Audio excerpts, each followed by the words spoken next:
So you're interested in becoming a collision repair technician in 2024. Thank you so much for checking out this video. My name is Garrett, and today we're going to be discussing the most effective way how to get into the field. If you're new around here, I have a 1986 Jeep Grand Wagoneer project that I am slowly restoring. I have so much bodywork to complete on this project before I get it in paint. I really want to paint it this year, so make sure you follow the project, subscribe to the channel, give the video a thumbs up if you find value in it. Let's dive straight into it. So the best way to become a collision repair technician is to skip the schooling and hop straight into the job. This is exactly what I did when I got into the field back in 2020. A couple years before that, I was interested in getting started in HVAC.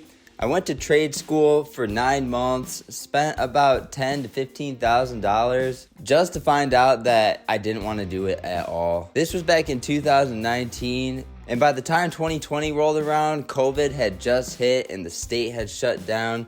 So that gave me some time to think about what I actually really wanted to do with my career. So in 2020, I hopped on Indeed and started walking into body shops asking if they needed help and submitting my resume. And I eventually got my foot in the door at a Mako.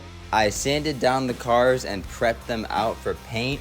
I did that for about 9 months. And then I was able to become a body shop apprentice under one of the head technicians at the shop. So long story short, it's better to hop straight into a job that you can find, whether it's walking into shops or looking around on Indeed or on the internet for a body shop apprentice position versus going to school. If you go to school, you're gonna waste all this time and you're going to spend a bunch of money.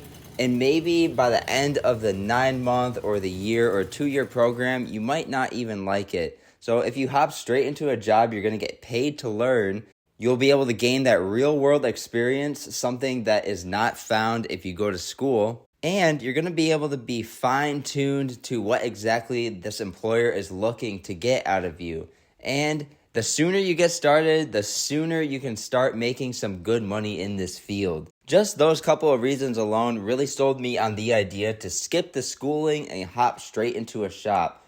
Now, if I were to do this all over again, I would only change one thing. I would not start at a small, independent, standalone body shop, and here's why. I would go straight into a dealership because dealerships, usually they have a little bit more coin to spend on their employees, whether it's benefits or uniforms provided. And just the overall work experience, I have found it to be just a little bit more better, along with the work environment. And also, dealerships, most of the time, they do offer paid training, 401k, insurance, paid time off, and more of an opportunity to grow in the company. So like I said, I started out at a Mako here in the Detroit area. I worked there for about 2 years, and then I went on to a dealership, and now I'm at another dealership. So those are my reasons why you should skip the school, hop straight into a job position that is open, or if there's no job openings in your area,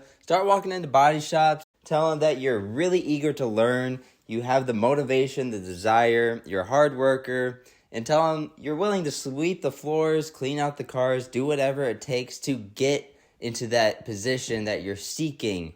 Because nowadays, no one likes to work, and there is a lot of money to be made in this field. Hopefully this clears things up for you. If it did, please give this video a thumbs up. If you have any questions, comment down below. I'll answer them as soon as possible. I want to thank you so much for spending time with me today in this video, and hopefully I'll catch you in the next one. Take care and have a great day.